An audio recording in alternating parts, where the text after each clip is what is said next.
భోంచేశాక నీళ్లు తాగవచ్చా? ఇందులో ఉన్న శాస్త్రీయత ఏంటి తెలుసుకుందాం నేటి మహర్షి టాక్స్ లో. వేడిగా భోంచేశాక చల్లగా నీరు మాత్రం తీసుకోకూడదని చెబుతాయి మన శాస్త్రాలు. భోజనం చేసినప్పుడు మన జీర్ణ ప్రక్రియకు జఠరాగ్ని దాన్ని జీర్ణం చేసే శక్తిని కలిగి ఉంటుంది. అందులో నీరు పోస్తే జఠరాగ్ని వెంటనే చల్లబడిపోతుంది. తద్వారా జీర్ణ ప్రక్రియ సరిగా జరగదు. జీర్ణ ప్రక్రియకు ఆటంకం కలుగుతుంది. భోజనం చేశాక అరగడానికి జఠరాగ్ని చాలా అవసరం.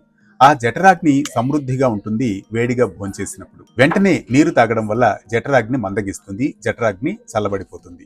తద్వారా జీర్ణ ప్రక్రియకు ఆటంకం కలుగుతుంది. ఇది ఫంగస్ గా మారి గ్యాస్ట్రిక్ ట్రబుల్స్ వచ్చే అవకాశం ఉంటుంది. సాధారణంగా భోంచేసే సమయంలో మొదటి ముద్ద తీసుకున్న వెంటనే జఠరాగ్ని ప్రేరేపితమవుతుంది. ఆహారాన్ని జీర్ణం చేసే ప్రక్రియను అప్పటి నుంచే ప్రారంభిస్తుంది. అందువల్ల భోజనం చేసేటప్పుడు, భోజనం మధ్యలో, భోజనం చివరిలో అతిగా మాత్రం నీరు తీసుకోవద్దని చెప్తుంది మన ఆయుర్వేద శాస్త్రం. అవసరమైతే కొద్ది మోతాదులో నీరు తీసుకోవచ్చు. అంటే ఒక సిప్ చేయొచ్చు, లేదా 2-3 సిప్లు చేయొచ్చు. హాఫ్ గ్లాస్ కన్నా ఎక్కువగా మాత్రం వాటర్ తీసుకోకూడదని మన ఆయుర్వేద శాస్త్రం చెబుతోంది.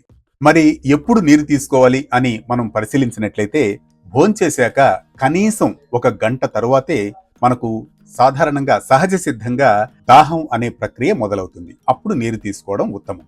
అప్పుడు మనం తీసుకున్న ఆహారం జీర్ణమై ఉంటుంది. ఆ జీర్ణమైన ఆహారం రసంగా మారడానికి ఈ నీరు దోహదపడుతుంది. ఆ రసం రక్తంగా మారడానికి, ఆ రక్తం మన జీవ ప్రక్రియకు అవసరమైన శక్తిని, పోషకాలను కలుగజేస్తుంది. అందువల్ల భోజనం చేశాక కనీసం 1 గంట తర్వాత దాహం అని మన శరీరం సంకేతం ఇచ్చినప్పుడు మాత్రమే మనం నీరు తీసుకోవడం ఉత్తమమని చెప్తుంది. నిన్నటి మేధస్సు నేటి ప్రేరణతో కొనసాగే మహర్షి టాక్స్ ను సబ్స్క్రైబ్ చేసుకుంటారుగా.